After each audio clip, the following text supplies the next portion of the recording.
Hi there, it's Carl Irwin, the Common Magician, and I've got something interesting to show you. I've got a deck of cards here, and what we're going to do is we're going to give it a good mix-up. Wash them on the table, and we'll mix everything up.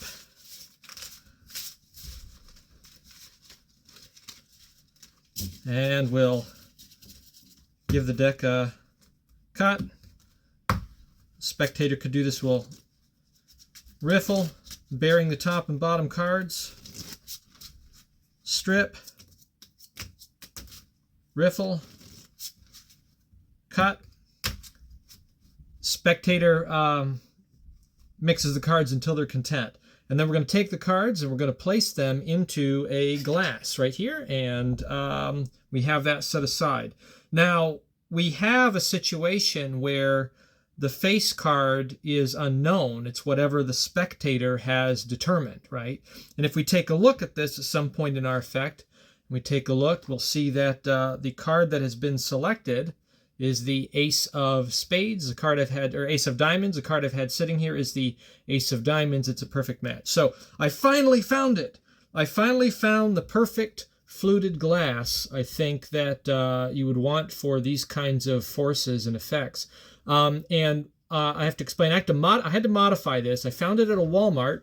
I was actually looking for something else. I was looking for child's goggles, swimming goggles. And I found this as I was walking out of the store. I saw it sitting on the end of a shelf with other glasses. It's plastic, it's acrylic, and it's fluted really exactly the way you would want for this particular kind of use. It's almost completely cylindrical. It fits an entire deck, even a box inside fairly easily, and it's just a little bit wider than a box and can fit a whole deck in there. Really perfect. It's about the right height, so it just covers the top of the box, but it's not too high. This actually had an extension on the bottom of it that was a little bit smaller. I think that's for like a cup holder. So what I did is I took a fine saw, and I just cut that bottom off. I took a piece of clear plastic, I cut it, and then I glued it down into the bottom. And this will never hold any drink or anything. This is really just for this. But it's really the perfect kind of glass. I said I'd been looking for one of these for years, and I've never really seen the right thing. But here I actually found it. I think this is perfect. Now, in this instance, I found a few ways that you can use it. The way I preferred to use it in this circumstance was with a fake. I've got a mirror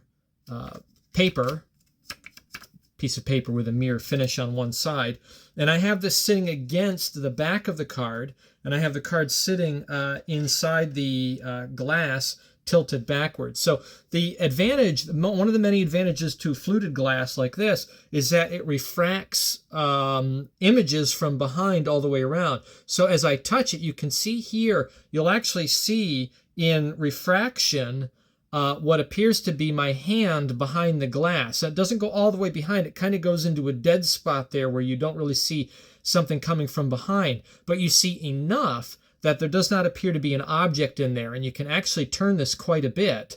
And if you don't know what's the situation is, you wouldn't see that there's an object in there, mirrored objects. That's one way. That's the way I used it here.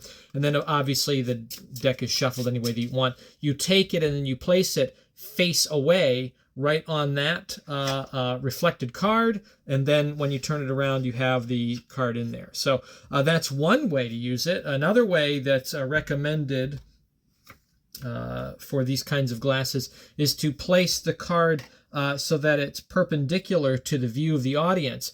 And if you notice, I have it sitting kind of against the back. I found that it's better if you use a dark color and if it's borderless. And if that's the side that is actually facing more towards the spectator, so it's kind of on a slight cant, you'll see that obviously there's something in there, and you can see in the top. So you'd want to have this sitting more eye line. If I pick it up though, if you look, if you did not know the situation, you don't necessarily see the card in there. It looks like an empty glass. It looks really convincing too, I found, if you have, I don't know if I can get a situation here, if you can get light shining through it. I don't have a light right on me here. I've got a light back here. So there's a light shining through it, and if I lay this up, if you have a light behind it, it looks empty, right? Another thing that you can do is have it sitting against like a bookshelf or something like that, so that it's in the corner of something. It's an empty glass that you can reach around, you can pick up. You don't necessarily make out that there's an object in there. It's fairly well disguised. And then you can take the cards, you can place them facing that card, and then you just turn the cards or turn the glass, and then it's set in there. So fluted glass, either with mirror or without, something that I was able to find. I haven't really played around with other kinds of situations. This is really perfect, of course, for social media as well, because when you're dealing with a camera, even just the card with a dark back on it, a pattern back like this, laying down, facing up, even that almost passes as empty, especially if this was a lighter color matte down here. You wouldn't necessarily know that there's an object in there because you can see the refraction from things behind it, at least for probably about 1/3 of the card that's sitting in the glass. Very, very useful kind of tool for a force like that. So anyway, just wanted to share that with you. Got it at Walmart. I think the brand on it was Home Goods. Acrylic. They had a smaller version of this, but I didn't think it would be big enough for cards, and indeed it turned out that this was probably the right size. So wanted to share that with you. Another thing to talk about too is just a heads up. I have a product going through final review at Penguin called Open Mic, and a while back, I think it's been almost a year ago now, or more, I can't remember when I first brought this up, I was talking about thought of card handling, open handling, doing a routine that deals with named cards, thought of cards, mate kinds of effects from named cards from a shuffled deck in use, forcing stops, or at least the illusion of a stop force, but actually using very rudimentary, elementary discrepancy sorts of controls that can be done openly, slight free. This project that I was taking notes on, I finally did do something with that, and I call it Open Mic. And it's under review. Hopefully it'll be up very soon on Penguin. I got it priced fairly low, about $10 for the set.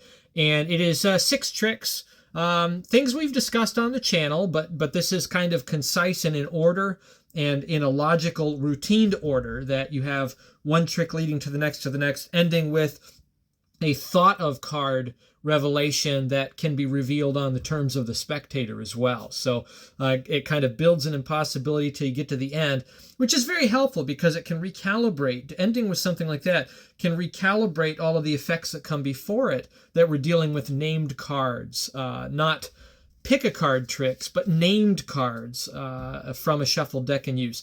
Another thing about the project, Open Mic, is that you can do this with people that are difficult, right? You have those people, family members in particular, if you perform for family and friends, they can be difficult and intrusive, and they want to shuffle the deck when they want to. And with all of these tricks and the sequence that they're in, the spectators really can take over. They can shuffle the deck whenever they want. You can take it back, pick up where you left off, and continue on within some reason. So Open Mic, again, the term Open Mic, it kind of alludes to the idea of impromptu performance. It's like coming into a restaurant or a venue where there's an open mic and it's karaoke night and whatever, and you have some skills and you're ready to show off and you get up there and do it. It's for opportunity. It's magic for opportunity, but hopefully with the way that it's structured, with the techniques that are being used and the openness of it all and the ability to use a borrowed deck in use, and the interaction with the spectators that is available to you, hopefully it should come across as some of the most powerful magic that people will claim they've seen with a deck of cards. And that's the goal. So coming soon, Open Mic. Hopefully you enjoy that. Those of you that are loyal and like those kinds of products that I put out occasionally, that's coming. So anyway, just an update. on a couple things. Found a nice fluted glass, and that's where you can find it. Walmart, acrylic. Home Goods, again, I think is the brand. You could do some modification or not. A lot of possibilities there with something like that, particularly if you're doing a parlor act. If you have a parlor or a stage act and you have just kind of a small set of props, this is a good one that can sit on the stage, backed away from people, set up ready to go for a number of uses. And it seems completely transparent, pun not intended. So anyway, some ideas for you. Look out for open mic in the future. Good luck with that. Happy magicking.